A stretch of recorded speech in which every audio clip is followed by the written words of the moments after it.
Pakistani scholar Husain Haqqani considers the relationship between Pakistan's official military and Islamic groups in his new book, Pakistan, Between Mosque and Military. This talk from the Carnegie Endowment for International Peace is an hour 10 minutes.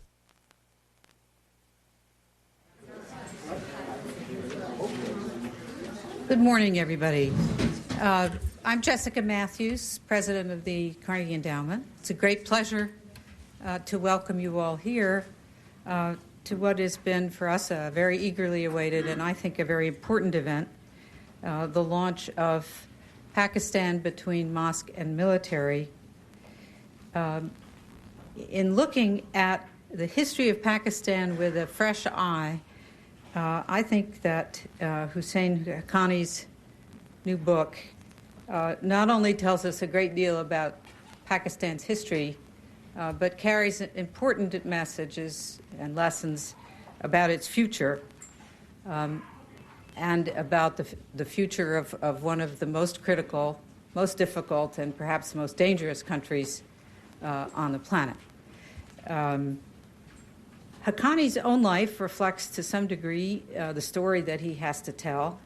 Educated first at a madrasa, he finished his education at the University of Karachi with a degree in international relations.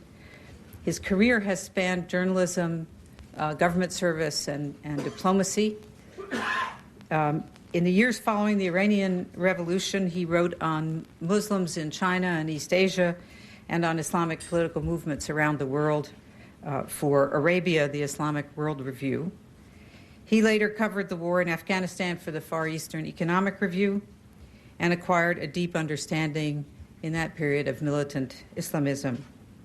He now writes a regular syndicated column that is syndicated throughout South Asia and the Middle East, and he appears regularly on virtually all the major American and international media, both newspapers and television. As a former columnist myself, I can tell you I have deep jealousy of anybody who can write a good column in 45 minutes, and Husain can. About 5 times faster than I ever wrote one, at least. In between a principally journalistic career, he has served as an advisor to 3 Pakistani prime ministers, and in the early 1990s as Pakistan's ambassador to Sri Lanka. In addition to English, Punjabi, and Urdu, he speaks Arabic as well. To our great benefit, he's been a visiting scholar at the endowment for several years. After Husain speaks, we will have either 1 or 2 superb commentators. One is missing. I'm going to introduce him anyway in the hopes that he will show up while Husain is speaking. But with us now is Ambassador Robert Oakley, a distinguished fellow at the Institute for National Strategic Studies at the National Defense University. During a distinguished 34-year career in the diplomatic service, Bob Oakley focused principally on Africa, the Middle East, and Asia. He twice served as senior director for the region on the National Security Council staff and as Deputy Assistant Secretary of State for East Asia and the Pacific. He served also as U.S. Ambassador to Zaire, to Somalia, and to Pakistan. He later was appointed by both the first President Bush and by President Clinton as Special Envoy to Somalia, where he served in 1993 and 1994. Steve Coll, who I'm just told is on his way, and is currently associate editor at the Washington Post, has been a foreign correspondent and editor at the paper since 1985, during which time he also served as managing editor from 1998 to 2004. In 1989, he was posted to New Delhi and became the Post South Asia correspondent, covered Pakistan, India, Afghanistan, and the rest of the region for the ensuing 3 years. His Ghost Wars, the history of the CIA, Afghanistan, and bin Laden, won the Pulitzer Prize and just about every other prize there is for nonfiction work. He is the author of 3 other books as well, and an additional Pulitzer Prize for his coverage of the SEC before his tenure as a foreign correspondent. He's certainly among the handful of the most knowledgeable journalists, Western journalists, about South Asia. So after our speaker and two commentators speak, we will turn to this distinguished audience and have a general discussion. So, Husain Haqqani.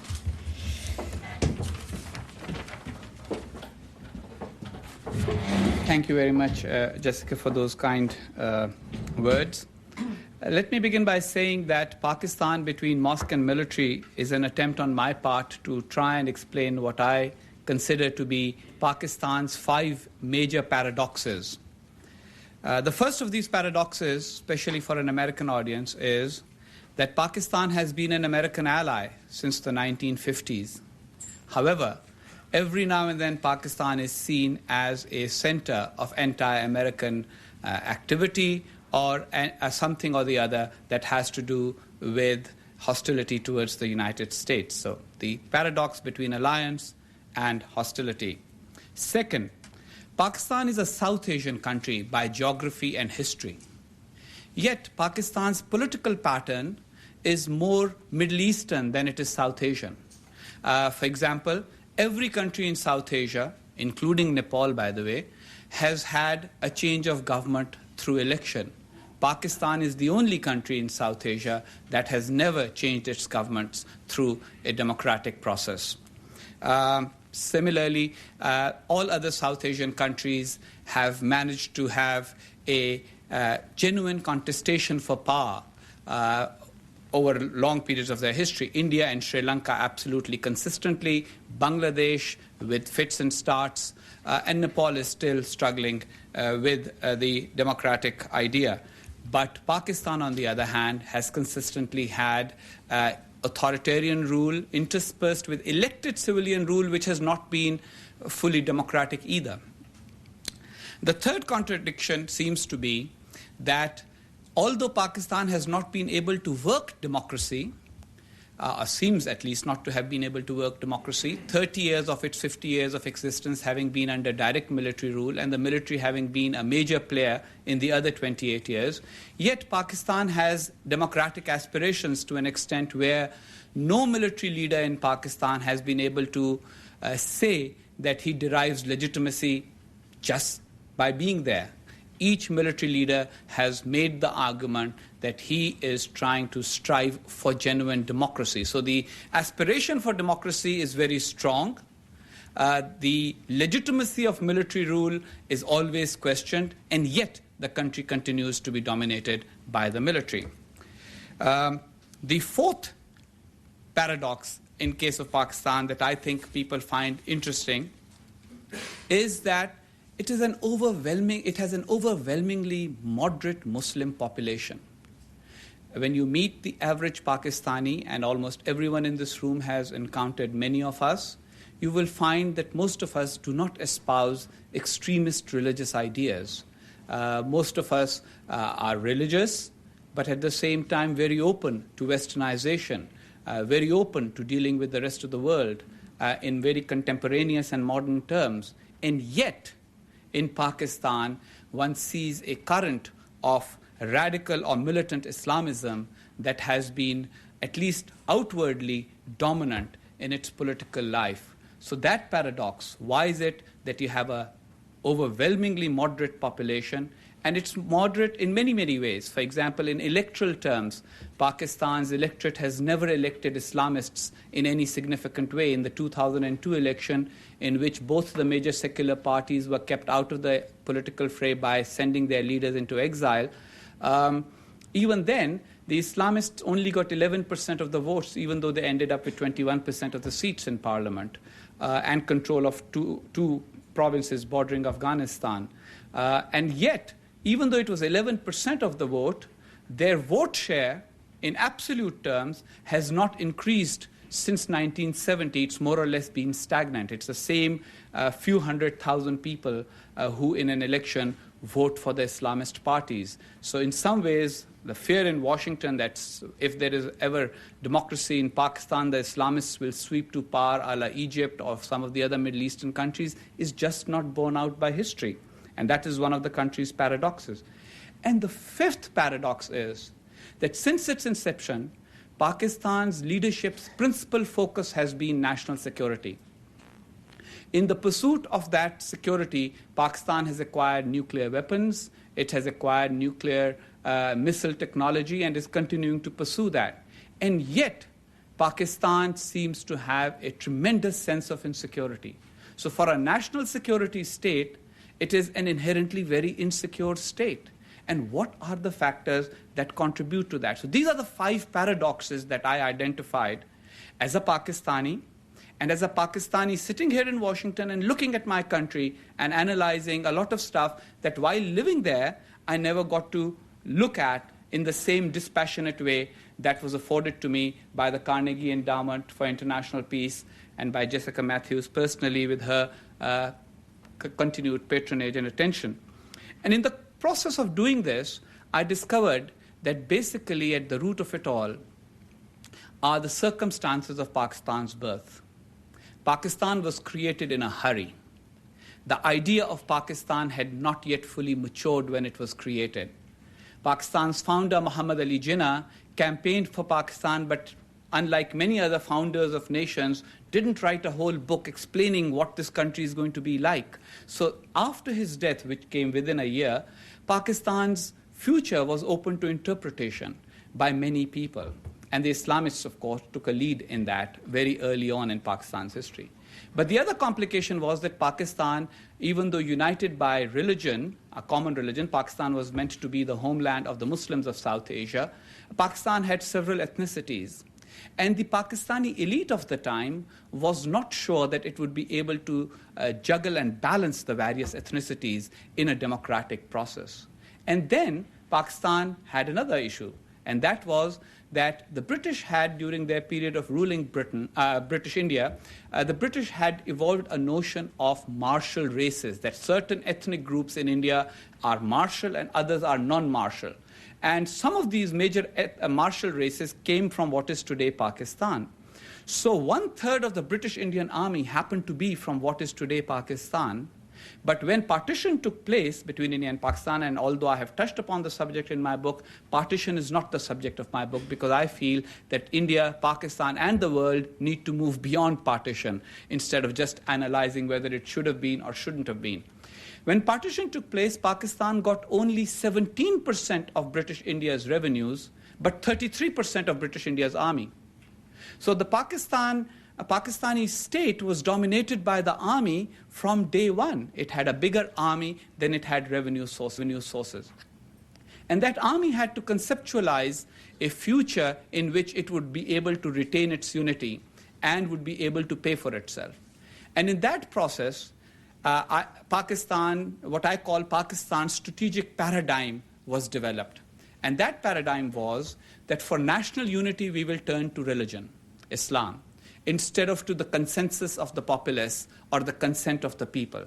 So instead of focusing on uniting Pakistan through a functioning constitution and allowing its various ethnic groups to interact democratically and thereby choosing a leadership that would then evolve it into a nation state, they decided that Pakistan would be evolved as an ideological state. The second thing was that India was seen as a threat to Pakistan. Part of it was real, because Indians, especially in the beginning and even until recently, were always questioning of Pakistan's justification. Now, questioning Pakistan's justification in a historic sense or as an academic exercise is one thing, and considering it and perceiving it as a major security challenge is another. The Pakistani military leadership decided to go for the second understanding of that challenge. Of course, there was the dispute over Kashmir, which remains unresolved to this day. But the more I have delved into the subject, I have reached the conclusion that even if Pakistan were to get Kashmir tomorrow on a silver platter, this insecurity would not end because it is psychopolitical in nature.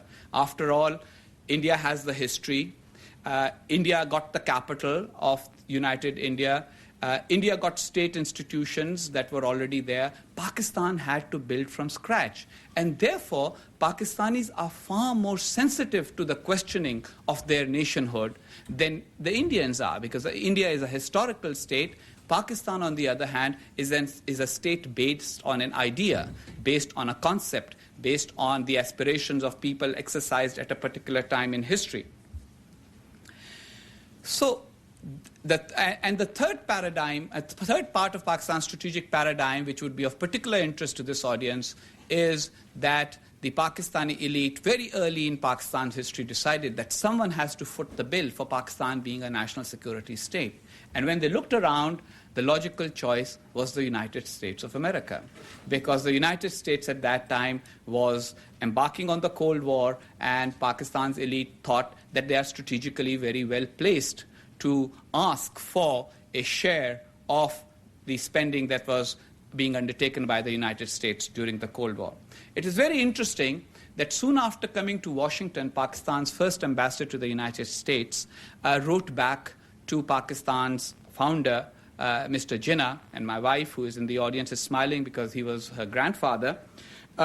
He wrote, and I quote, "I have learned that sweet words and first impressions count a lot with Americans. They are inclined to quickly like or dislike an individual or organization." I don't know if Mr. Jinnah really passed that word in those very words down to everyone, but if those of you, especially the Americans who have encountered Pakistani diplomats, and I have been one at a time, so I can assure you that I followed those words strictly, generally do tend to follow that, which makes America's dealings with Pakistan very complicated. You like us, you like the individuals that you're dealing with us, and then, in case of the United States Department of Defense, they also like the Pakistani military, because the average military officer who comes to America for training is a good chap. The problem, however, arose from what I consider to be a major division among Pakistan's military officers. The majority of Pakistan's military officers were trained to be professional soldiers. But very early on, beginning with General Ayub Khan, who became Pakistan's first military ruler, there arose a class of what I would call politician officers in the Pakistani military. And the Pakistani politician officers basically reached the conclusion that Pakistan's civilian politicians are corrupt, incompetent, and squabbling. Now, living in Washington, D.C. for 4 years, I've reached the conclusion that there is no place in the world where politicians cannot be considered to be corrupt, incompetent, and squabbling. And venality is essentially an essential part of politics almost everywhere in the world, but not so for the Pakistani military. The Pakistani military decided that it is going to treat the Pakistani nation as a parade ground, and the nation has to move in one direction. All of you will recall that until 1971, Pakistan had two wings. The eastern wing, which is today Bangladesh, constituted the numerical majority. And democratic politics would have meant that an East Pakistani would have been leader of Pakistan. But Pakistan's military came almost exclusively from West Pakistan. And so therefore, for them to be dominant, it was just not possible to concede the democratic process. Herein came ideology. And the major thing that my book actually proves is that there is a general misperception in the United States that Pakistan became more and more Islamized just because of the personal religiosity of General Zia-ul Haq, who ruled from 1977 to 1988, or because Pakistan got involved with the war in Afghanistan. I have actually made the case that Pakistan got involved in the war in Afghanistan and had General Zia-ul Haq as its leader because there was already groundwork laid for it by the two previous military rulers, and also the civilian interregnum of Zulfikar Ali Bhutto. The search for identity, the need for an ideological basis for the country, as if we had to justify our existence as a nation to ourselves and to the world, that is what required a going towards ideology. And in the process, ideological Islamists became allies of the military over a long period of time. It is very interesting that the United States did not see any of the paradoxes, because the United States in the 50s and 60s, well until the 80s, was concerned more about containing communism than it was about understanding or comprehending Pakistan's aspirations and Pakistan's problems in the region. And herein came the problem. Pakistan became an American ally, started receiving American military and economic assistance. The United States never thought that this assistance was meant to be directed at India, although why they didn't do that, I have always failed to understand. It was obvious to everyone. In 1965 came a war which Pakistan precipitated. The United States suspended assistance to Pakistan, which harmed Pakistan more than it affected India. Then in 1971, even though President Nixon tilted towards Pakistan, Pakistan could not save itself from a division. East Pakistan went its own way again because the will of the people had been overruled by the military. An election had been held. The intention was to have a certain type of result that did not materialize. East Bengalis voted overwhelmingly for one party. The generals didn't want to hand over power to that party. They tried to change the election result and bring the Islamists into the parliament by allocating seats to Islamic parties in by-elections in which no one voted. And so that attempt failed. Civil war ensued. India got involved. East Pakistan became Bangladesh. But the result of that was not a revision of the strategic paradigm. It was twofold. Pakistan became more antagonistic and angry about the Americans. America didn't save Pakistan. We were your allies. You didn't do what we wanted you to do for us. And that has been at the heart. So that's why Ambassador Dennis Cox, who has written an excellent history of U.S.-Pakistan relations, has titled his book about U.S.-Pakistan relations, Disenchanted Allies. Americans always feeling the Pakistanis never stick to the deal. Pakistanis feeling Americans don't do what we want them to do. Where do we stand today? And I'm going to try and sum that up in about 3 or 4 minutes, and then I leave the stage for very able and competent speakers, Steve Coll and Ambassador Oakley. Pakistan, after 9/11, has become an American ally again. In this fit-and-start process of American alliance and then disenchantment, Pakistan is an ally again. But I feel that the mistakes of the past are being repeated again. Instead of understanding the complex nature of Pakistan's internal and regional dynamic, the United States is putting all its confidence in one individual. And General Musharraf is expected to turn the Titanic in a very narrow stream. It is not easy, and it is not going to happen. The Islamists and the Pakistani military have deep-rooted relations, and the political generals in Pakistan also look upon the Islamists as allies both for domestic politics as well as for regional politics. Now, I'm not going into details because I want some of you at least to buy the book and read it. There is tremendous detail on how Pakistan got involved with training militants for the wars in Afghanistan against the Soviets first, then for Pakistani influence. People oversimplify and say, well, the Americans came, trained these people to fight the Soviets, and then America abandoned Pakistan, and that's what created the problem. That's not true. Pakistan had an interest in Afghanistan long before an American interest in Afghanistan. In fact, for a long time, it was Pakistan as an American ally that was influencing American policy towards Afghanistan. And therefore, when the anti-Soviet wars took place, Pakistan became the staging ground, not because the Americans decided to make Pakistan the staging ground, but because Pakistan was already invested heavily in Afghanistan. And therefore, it was the logical choice. And already Iranian revolution had happened, and the United States wanted to contain Iran at the same time. So they couldn't afford not to build up Pakistan as a major ally at that time. But Pakistan was not content with the Soviets withdrawing from Afghanistan and then allowing the Afghans to choose a leadership of their own. Pakistan wanted an Islamist government in Afghanistan because they believed that an Islamist government in Afghanistan alone would make sure that Afghanistan would not become an Indian ally in the future. So it was part of Pakistan's containment of India rather than America's containment of the Soviet Union that was determining Pakistan's policy objectives during that period. And Pakistan remained engaged in Afghanistan and remains engaged in Afghanistan to this day, long after the Soviets went away. Then was Pakistan's preoccupation with Kashmir. Now let me say that as a Pakistani, I feel very strongly that Kashmir, historically and on the basis of the logic of partition, should have come to Pakistan, but it did not. And the reason why it did not, again, was because of the issue of the will of the people. The leadership of Kashmiri Muslims at that time did not side with Pakistan. Sheikh Abdullah decided to side with India. But that is a dynamic that, because of Pakistan's own authoritarian culture, we tend to overlook. Anyway, Kashmir remains a problem, and so Pakistan, when Kashmir became alive to its own issues with India during the late 1980s, Pakistan transferred all the experience it had gained in Afghanistan of running a covert operation of guerrilla warfare against a large military, they transferred it to Kashmir.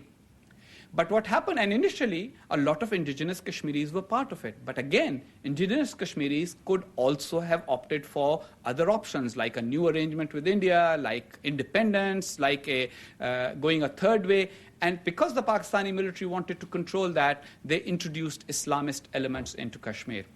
All of those elements exist in Pakistan. The infrastructure that was created to support the jihad in Afghanistan, the infrastructure that was created to support the jihad in Kashmir, those are intact. General Musharraf essentially has been going after Al-Qaeda. Very clearly, there is no evidence that Pakistan, and Steve Coll is more equipped to speak on the subject, that Pakistan directly ever assisted Al-Qaeda. But the fact remains that in this day and age, the jihadist movement is one. There are local jihadists and there are global jihadists. And local jihadists can become allies of global jihadists at any point. What can the United States do? Because everybody in Washington always asks that question. In fact, somebody told me the key to survival in Washington is don't dwell on history too much. Focus essentially on what can be done. Although what can be done has to be tied to history is what I spend most of my time trying to explain. In the last 40 years, the United States has given Pakistan about $20 billion in assistance. Ironically, most of that assistance has gone to military governments. The average for every year that Pakistan has been under military rule, average American assistance has been around $340 million a year for every year of military rule. It has only been about $130 million a year for every year of tottering civilian rule. So it's quite clear that the US has inadvertently given the signal that it prefers Pakistan to be led by the military. And the performance of the civilians, especially between 1988 and 1999, which I have described as military rule by other means, and some people would say that I have a bias here because I worked with the civilians and I am a civilian myself and I am prepared to concede to that bias, although only in a footnote. But I would say that that period was also a period of the military interfering behind the scenes. What the United States must do is not to abandon Pakistan. The United States must remain engaged in Pakistan. The United States must continue to support and bolster Pakistan, not least because Pakistan has nuclear weapons and we do not want an unstable country to have nuclear weapons. What is needed is for the United States to find a policy option between shooting someone and embracing someone. And that is always difficult in US foreign policy. It's easier to declare people as our friends or our enemies. Pakistan is a country which needs to be transformed. And the United States can do that by making it clear that it does not approve of military rule in the long term, that it is watching, and that the superficial changes and reforms in Pakistan that are meaningless will not continue to get American assistance. The United States must engage Pakistan's electable civilian leaders, irrespective of whether American officials consider them competent or not. Because I have met American officials who do not consider American leaders very competent either. So they have to engage with the civilian leadership and pave the way for Pakistan to face certain major facts. Fact number one, Pakistan cannot continue to compete with India without considerable damage to its own security, stability, and internal cohesion.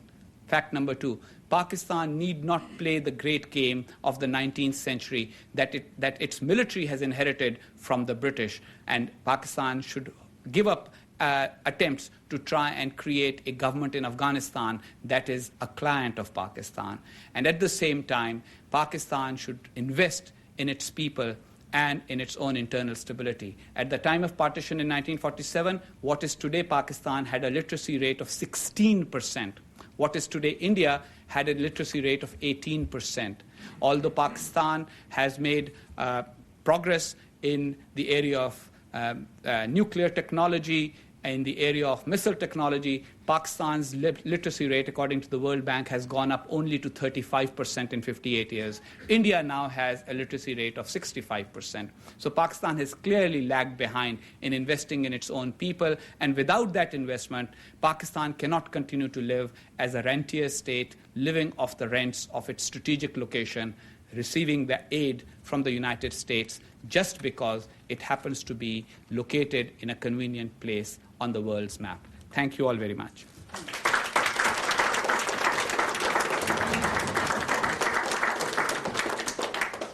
Bob.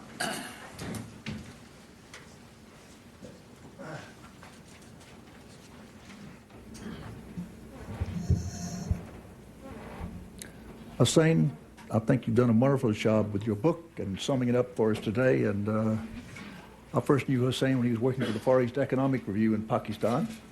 I've followed him through his various incarnations since then.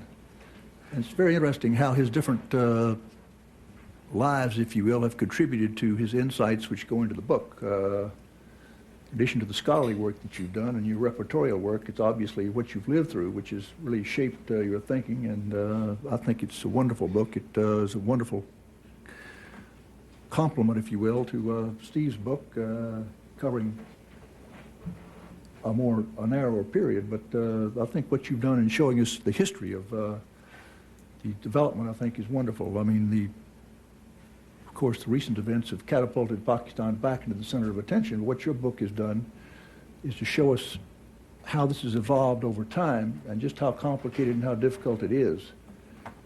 And, you know, I think some of the points that you've made, I think the idea of insecurity has been there, as you say, from the very, very beginning. Pakistan, when it was created, knew it was not India and knew it was Islamic. But that was about it. And once Jinnah died, everything was up for grabs. And you showed us how Islam has played an increasingly powerful role, although it was there from the very beginning in the creation. It's played a very powerful role as you've gone along. The idea of a martial race, the idea that Pakistan was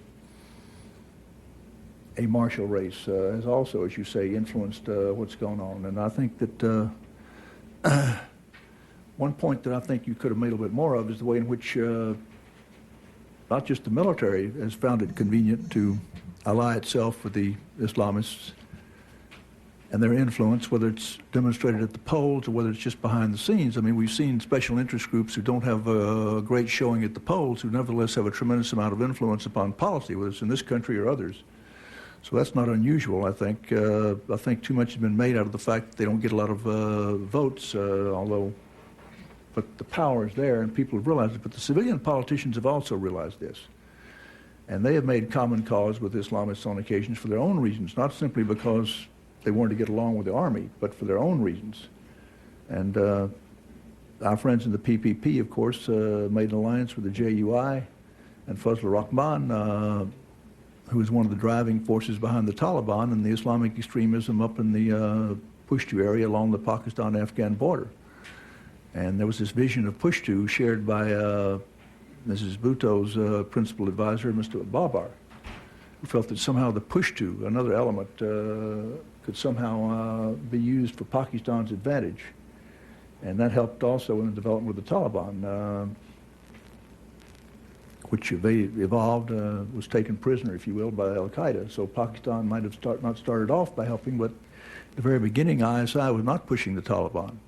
It came more from the civilian side, interestingly enough. So there's this element of civilian politicians finding their own interests are served by working with Islamist groups. And I think the way in which you showed us about the Islamic military cooperation in key events, 1956 war and the aftermath, and the way in which this alliance, if you want to call it that, became stronger. 1971, partition, again, in order to help itself, the military turned to the Islamists. Islam got a still further grip on Pakistan's body politic, I think. The period which Steve covers so well, the 1980s and the 1990s, two quite different periods so far as the United States is concerned, but nevertheless in Pakistan and in Afghanistan, the growing influence of the Islamists, I think, is very, very, very important, and you covered that very, very well. The reasons for U.S.-Pakistani cooperation, I mean, here again, one talks about it as an alliance, but I think, in fact, both countries have seen it as a marriage of convenience. they've not seen it as a real alliance. Pakistan has wanted help. They've wanted help against India above all to deal with their insecurity there and sometimes their ambitions. They wanted help in terms of their ambitions in Afghanistan. The United States, as you say, during the Cold War wanted its help, the help of Pakistan in helping contain this push. But I don't think that the United States saw it as an alliance, and I don't think Pakistan saw it as an alliance. So I think it's not uncomfortable, it's just not there.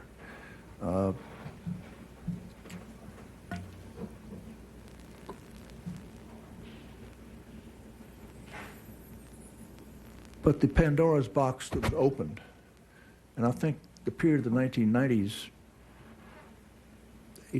1980s, of course, Zia al-Haq, his alliance with Islamists for domestic reasons and also for external reasons, is dealing with Afghanistan. The United States, at that stage, seeing its interests were very much served in working with Pakistan. But the 1990s, I think, was a critical period. By that time, the United States had, in essence, turned its back upon Afghanistan and Pakistan. Pakistan, the Cold War was over. The nuclear issue became dominant. So far as Afghanistan was concerned, it was very messy. The Soviets had gone. We had to deal with the end of the Cold War. We didn't see that Pakistan and Afghanistan had any particular relevance for the United States. Therefore, we were willing to let things go. On the other hand, I've always wondered why Pakistan, during that period, seemed to put its ambitions in Afghanistan and Kashmir ahead of the well-being of Pakistan. And that's a paradox which I've never really understood, quite frankly, and don't understand to this day. I think that your suggestions for U.S. policy, fine, but it's easier said than done on both sides, not here, but also there. And there are very strong interest groups that have their own ideas. The Pakistani army, of course, is extremely important. It's gotten more so over the decades, and you've pointed out how this has happened. The Islamist groups, this marriage made in hell, if you will, has become so strong that almost no one can deal with it. But it's taken, as you point out, several decades to grow. And it's certainly going to take several decades to find some way to calm it down. And I think, again, one needs to look at all the connections. It's not simply Pakistan and Pakistanis, whether they be British citizens or Pakistani citizens. It's this whole network out there. And one tends to forget, for example, when looking at the bombings in Egypt, an important part of al-Qaeda is Egyptian Islamic Jihad. And there are a lot of connections there. And you have Saudi connections, you have Egyptian connections, you have Afghan connections, you have Pakistani connections. There's a whole world out there that's all interrelated and all working together at various times in various places. And on this one point, I agree with President Musharraf. Everybody's got to work together, otherwise we're never going to get to the end of it. But Steve, I think you've done a great job in analyzing that period of acute importance in the development of the jihadists, so I'd like to hear what you have to say. Thank you, Ambassador. Good morning. I apologize for coming in a couple of minutes late. I was sitting in my office nearby, secure in the belief that we started at 10 o'clock. So,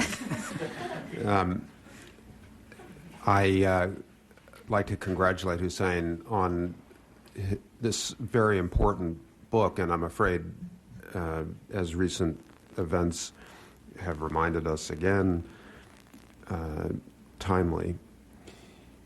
I don't think there are too many subjects that are more central to American security policy now and over the next 5 years than this one. And they range from the sort of most important strategic questions involving weapons of mass destruction and proliferation to the most immediate tactical problems of fugitive hunting and the active campaign against at least the core remnant of al-Qaeda 4 years after September 11th. I thought I'd use my few minutes to talk mainly about some of the connections between the history that Husain has so thoroughly described and which Ambassador Oakley has also, I think, outlined very well, and the current scene, in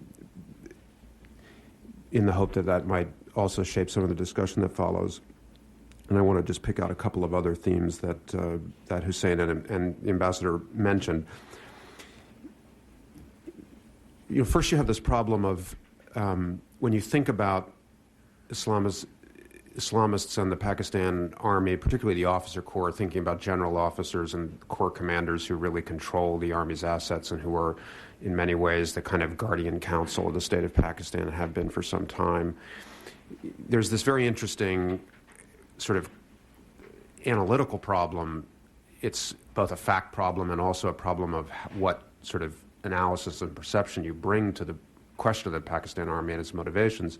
And Husain alluded to it, which is, do you think about the individual religiosity of general officers in the Army, their personal piety, the extent to which they pursue statecraft goals or create mysteries such as the policy in Kashmir and Afghanistan out of personal religious conviction?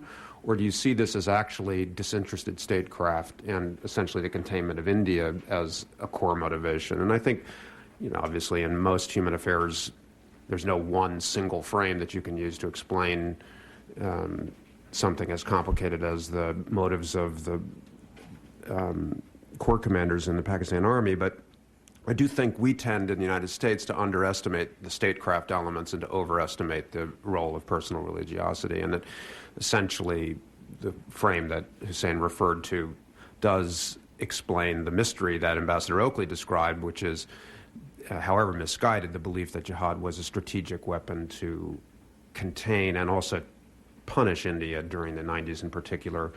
And it wasn't just as Robert Pape has argued that suicide bombing is a rational way for weak actors to tie down strong states, so did the Pakistan Army discover in Kashmir that a few thousand motivated jihadists was a very effective way to tie down 600,000 Indian regular army and paramilitary forces, and very inexpensive even in comparison to a nuclear deterrent. So I think it's obviously more complicated than just cool calculation, and I do think that the interaction between Islamists and the Army over the years created a blend of personal conviction and statecraft analysis that is always dynamic and is probably even more intense today because the whole Islamic world is in such a state of inflammation that I would imagine that that equation has changed yet again. It's always in motion, and that there may be an even greater role of personal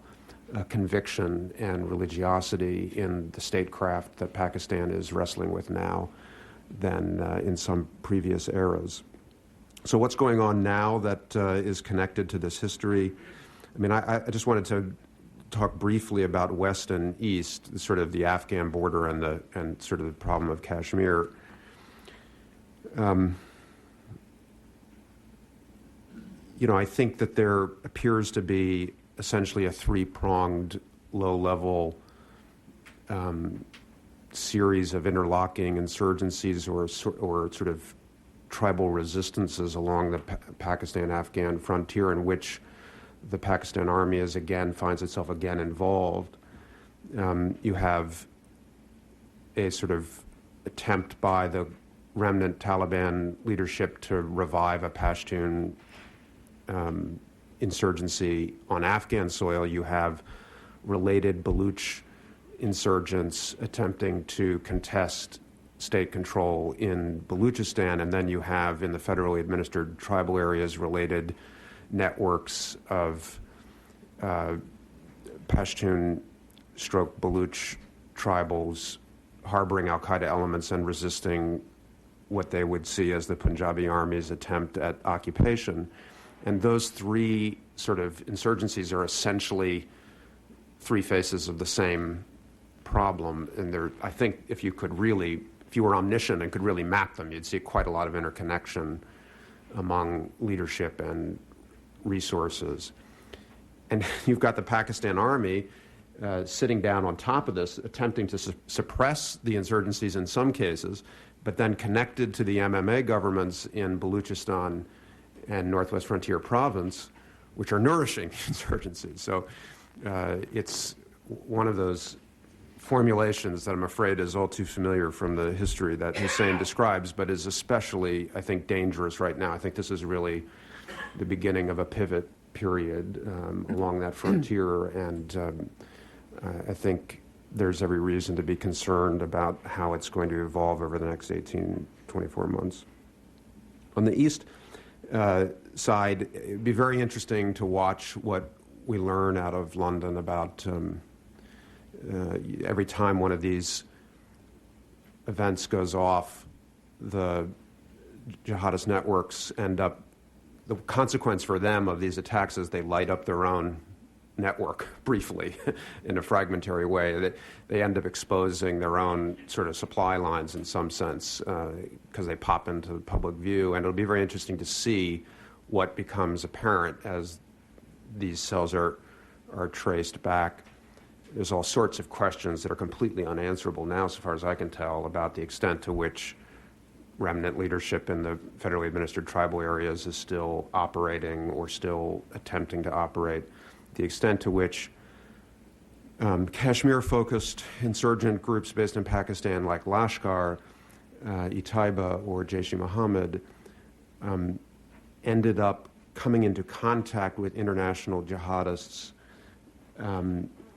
Sometimes it would seem from the available evidence by accidents of geography, in the sense that if you came to Pakistan after 9/11 and you wanted to volunteer and somebody sort of was scratching their chin and trying to figure out where to send you, it wasn't possible anymore to go to Afghanistan. Well, there were these Lashkar camps around, and there are cases where sort of Australian converts and others who kind of rushed into Pakistan in fall 2001 appeared to have met like-minded people at Lashkar camps, not because Lashkar's leadership appeared to be systematically training them for deployment abroad, but because that's just where they ended up, and they bonded with their mates, and then they went home and became inspired to carry out operations on their own. The point is that the Pakistan Army, in managing its role in the Kashmir insurgency through these proxy groups, has, in the climate of engagement with India, seemed to exercise its influence to limit their targeting across the border. So you've seen a kind of military restraint in Kashmir itself by Lashkar, in the sense that they haven't gone crashing into the Indian parliament again or tried to carry off Al-Qaeda-style big spectaculars. Instead, they have been carrying out much more conventional, narrowly targeted guerrilla activity, seemingly calibrated to create space for the statecraft that Pakistan is pursuing with India. But now you have these unintended consequences that have been so much present in the relationship between the Pakistan Army and the Islamists, which is that Lashkar infrastructure now seems to be bleeding out, even if in an unintended way, into the West, and it's going to create a whole new set of pressures on Pakistan. So I just mentioned that as a basis of discussion. The last thing I just wanted to say was, Husain had asked about the military and al-Qaeda in the 90s. Did the Pakistan Army have direct contact with al-Qaeda? I don't think anybody could make a court case one way or another. The evidence is too murky, and there's not a lot of sort of jihadist testimony on the public record anyway about this issue. But it seems that the common interest was training and logistic support for Kashmir, and the Pakistan Army generally worked through the Taliban to connect to the al-Qaeda role in that training.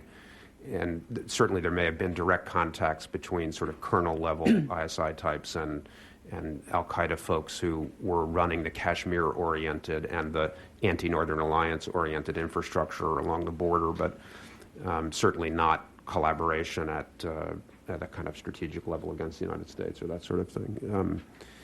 It'd be interesting to watch as people start to talk about this as it becomes more history and less current. The only thing I wanted to hear the ambassador say that follow up on, he said that he didn't think that the United States saw its relationship with Pakistan as an alliance, which I thought was a very interesting comment. I don't challenge it at all. He would know, but I just wonder if you would elaborate on that a little bit? And also, do you think today that the United States sees Pakistan as an ally? And if not, how would you describe American eyesight on this relationship?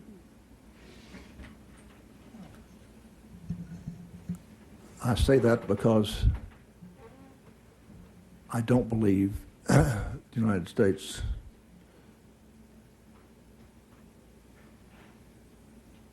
perhaps during the early Cold War period of CENTO and CETO and things of this sort, yes, maybe the United States saw Pakistan as an ally during that period. But more recently, I don't think so. I think that Pakistan has been there. The United States has seen it as very important strategically in certain periods. On the other hand, the United States has been willing to say, both during the Carter period and, of course, during the first Bush period, to say, look, at that stage, your nuclear problems are so important to us that we're willing to cut you off. And so, at the moment, we're making accommodations because Pakistan, I think, is seen as so potentially threatening, as Jessica said, perhaps the most dangerous country on earth. Therefore, we're willing to make certain accommodations, whether it's on the nuclear side or whether it's on the governance side, military, because we see Pakistan's role now in sort of a defensive way as being extremely important for the United States and for the rest of the world, to try to undo these things which have built up over the years, which you've described, which Husain has described. This thing has clearly gotten out of the barn. It's gotten out of the barn in many different places, in Saudi Arabia and Egypt and Afghanistan and Pakistan.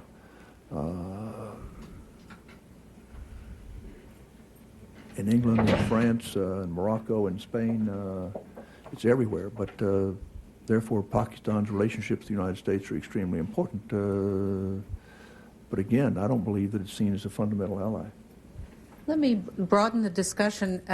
Before I call on somebody, I want to just make the personal comment that I think the service that Husain has done in teasing out the essential threads of Pakistan's history is a way of to correct the gaps in our understanding that he, I think, so accurately describes is an enormous service for American readers, an important one. Dan Boorstin, the great American historian and Librarian of Congress, wrote at one point that trying to develop a sense of the future without an understanding of the past is like trying to plant cut flowers. And I've always thought that was a superb, and it's a failing that Americans are particularly, I think, prone to. Tazy, go ahead. There's a microphone. Daisy Schaefer from CSIS. Watching Husain talk is always a little bit of a this is your life. I first knew him when he was an operative working for then Chief Minister Nawaz Sharif. And then our next incarnation together was when he was my diplomatic colleague when we were both heads of diplomatic missions in Sri Lanka. The Colombo Connection, exactly. I wanted to pick up on the last point that Husain made, the sunny view of what Pakistan might become if it reoriented its priorities. And if I understood him correctly, he was arguing for greater investment in people, for greater focus on economics. The logic of that is a really drastically different definition of national security, in which economic health figures very importantly, and the military dimension is more strictly defensive. My question is, has this view, in your judgment, made any significant inroads into the military establishment? Who in Pakistan thinks like this, and what might be the path for getting this concept more broadly accepted? I think that, thank you, Tazy, for your remarks. I think that a lot of people are thinking along those lines. And one of the good things of a relatively free media in Pakistan is that the debate is now coming out, and a lot of people are questioning the traditional paradigm However, I don't think that the great bulk of Pakistan's military establishment has agreed or conceded to that worldview. Many of them still have ambitions of regional influence in Afghanistan. They still want to settle scores with India. And the defensive posture approach has not yet been, shall we say, significantly accepted by the military leadership. What can be done to promote it? I think greater discussion and discourse over it is very important. Because if the oversimplifications of Pakistan's history are accepted, in Washington, for example, or other world capitals, and it's all like, some little mistake by some individual caused such great damage, and it's not the institutional framework, then I don't think that institutional framework will be compelled to accept change. I think that the Pakistani military intelligence apparatus will start thinking about change only when they find that their old thinking is untenable in the new world. Yes, right behind you. Marvin Weinbaum, Middle East Institute. Husain, share with us, if you will, why it is that Pakistan has never experienced a progressive or modern Islamic party, perhaps on the order of Turkey, given its historical traditions and what had occurred in India. Certainly, Islam was going to play a very large role here. But there are many who feel that rather than going the route of the obscurantist parties that emerged, a centrist Islamic party might very well have swept the boards. Yet there's never been any indication of any party to fit that bill. I think, Marvin, that has to do with the fact that Pakistan's political evolution has not been normal. If the political evolution had been more normal and political parties were not nipped in the bud every few years, leaders were not disqualified. I mean, Pakistan has had 3 sets of political leaders disqualified at 10-year intervals by the military. The first generation was disqualified by Ayub Khan. I think Sohrawardi in the 1950s was taking the route of having, yes, I'm a Muslim, we are Muslims, but in our private lives we will be conservative. In our political and public life, we will be progressive.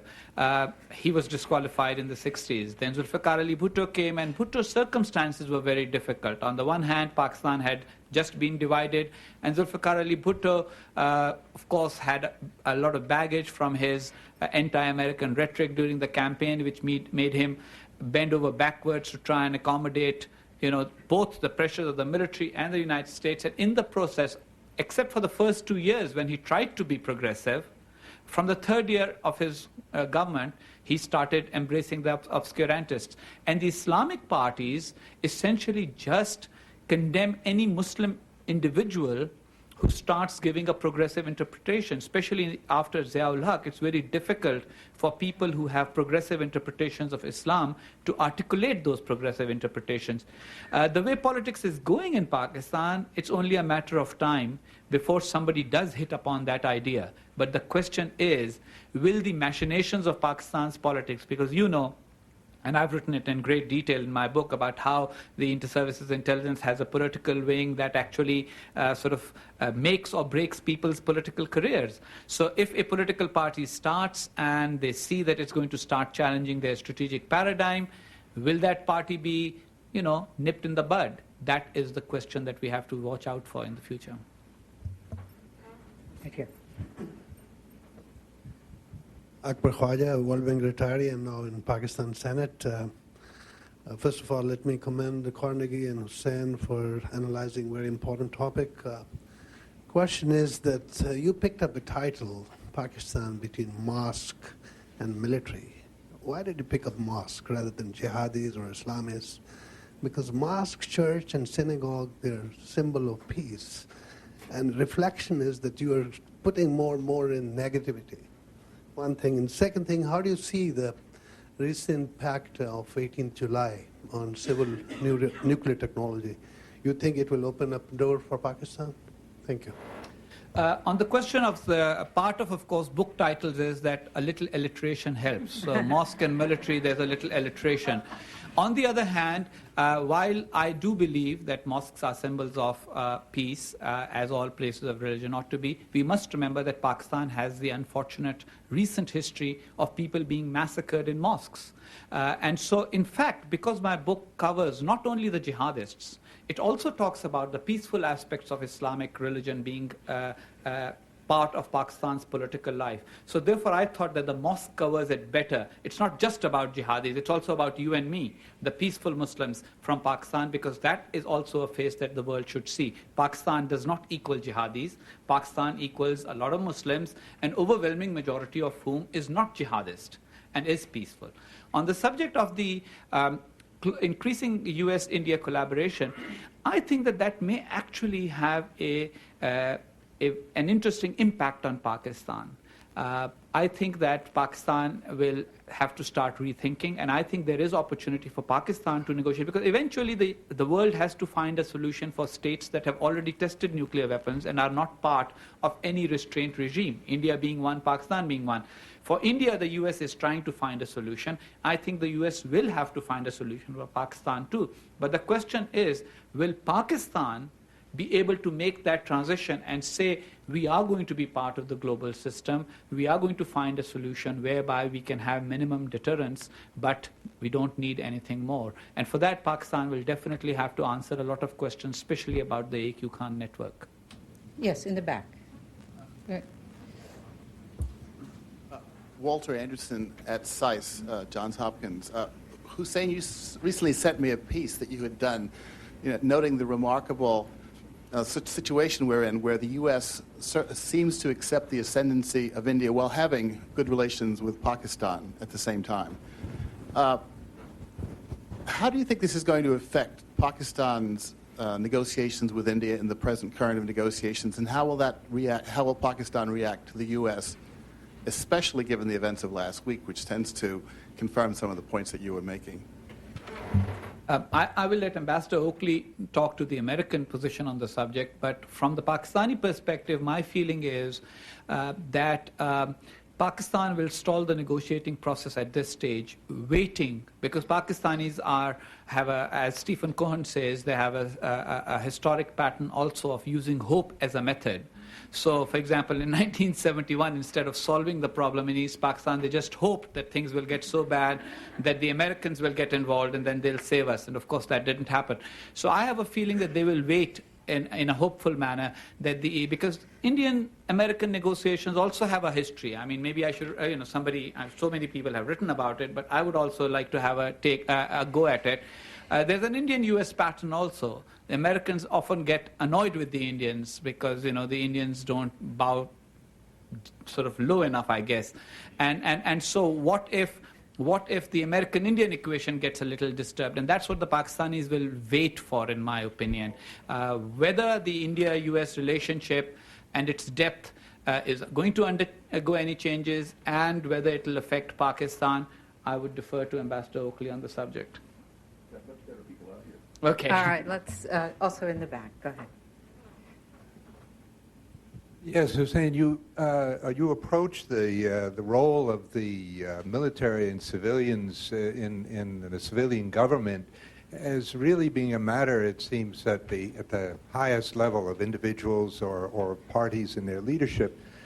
But I think you touched upon a more underlying problem when you mentioned the social conditions of Pakistanis through the literacy rate and Pakistan's failure really to address these issues.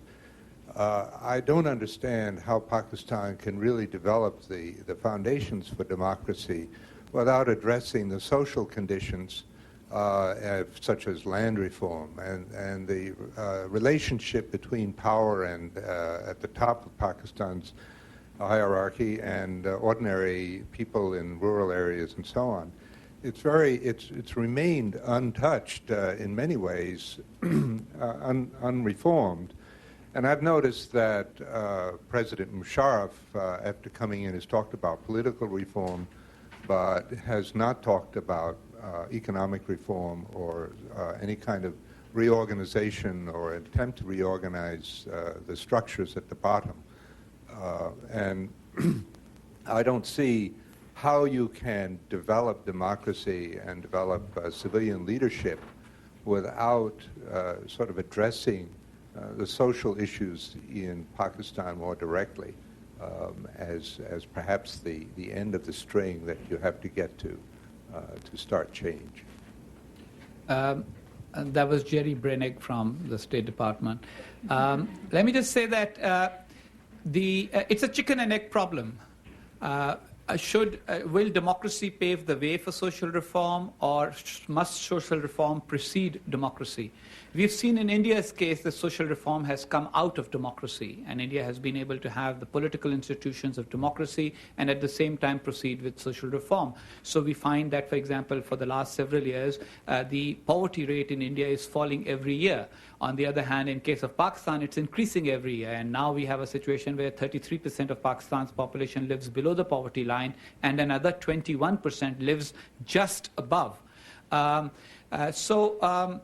I think that the critical question is, will Pakistan start, whether under military rule or under civilian rule, will it start diverting resources towards that social change? We don't see any evidence of that. For example, even under General Musharraf, military spending has increased, promise of development spending has increased, but actual development spending is simply not increasing. So many questions here. One take, and then we'll take you in. That will be. Dinyar Patel from Centre Technology. My question deals with how do we change the public perception of Pakistan being this very extreme, radical state? You were talking about how the majority of Pakistanis are very moderate, but how do you change that world perception of Pakistan as being a very violent state, a state filled with mullahs who are calling for jihad? We've seen how public diplomacy has not worked for us, at least, in changing conceptions of how America is viewed in the Arab world. So what does Pakistan really have to do? I think Pakistan basically has to allow the people of Pakistan to be more active in the life of the nation than they are. If the people are not allowed to be as active, if, for example, a Pakistani magazine this month published a cover story saying back to camp and listed all the jihadi camps that have opened up. Now, if I were General Musharraf or advising General Musharraf, I would have said, oh, really? Let me get these addresses and go and arrest those people. Instead, he holds up the magazine on television and says, what a traitor that has written this piece. So basically, that is what gives the impression of Pakistan as a whole. The distinction has to be made between the state apparatus, which is the military intelligence apparatus, and the people of Pakistan. And the Pakistani nation is a moderate nation, and there are a few extremists within it. But if those extremists are the only ones who speak for Pakistan, then unfortunately all of us Pakistanis will get a bad image. I don't think it's a question of image management. I think it's a question of managing how the country is actually run. Last question, yes. Murtaza from VOA. This probably would be a perfect segue to ask you, based on what you know, what do you think this latest wave of arrests of people from religious organizations in Pakistan, how long will that last, and what kind of results would it produce? Thanks. Look, the question is, will Pakistan calibrate Islamist militancy or will it eliminate Islamist militancy? If it's another attempt at calibrating Islamist militancy, then I don't think it's going to come to an end. We have seen at least 3 major waves of arrests since 9/11. Immediately after 9/11, 1,200 people were arrested. Immediately after the attack on the Indian Parliament, another 1,000 people were arrested. And now the figures, depending on what wire service or what Pakistani official you are listening to, it's anything between 200 and 800. Well, if the previous waves of arrests, of the pattern of rounding up the usual suspects, didn't change anything, I don't think this will. The real question is, has the Pakistani state reached the conclusion that Islamist militancy per se is a dangerous thing? That very frankly, as Steve Coll rightly pointed out, groups that were trained primarily to fight India have started thinking, well, what the heck, these brethren of ours from Egypt or Britain or whatever, if they need training, we should provide them training. And if that is the case, then the distinction between local jihadis and global jihadis is no longer valid. And if that distinction is no longer valid, then the government of Pakistan has to stop making that distinction. And I don't see any sign that that has happened yet. There are a dozen questions. I wish I could take them all. I can't. It's 10 o'clock. I want to thank you all for joining us. It's a terrific a group of experts here in the audience. I want to thank our two commentators especially, and particularly Husain Haqqani, who I think has written an important and timely, obviously, and brilliant book. I urge you to buy a copy as you leave, and thank you again for coming.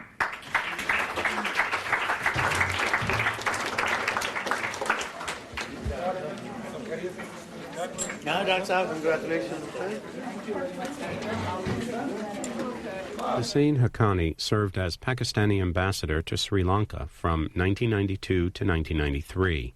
He writes a regular column syndicated throughout the Middle East and South Asia. Pakistan, Between Mosque and Military, is published by the Carnegie Endowment for International Peace. Visit carnegieendowment.org for more information.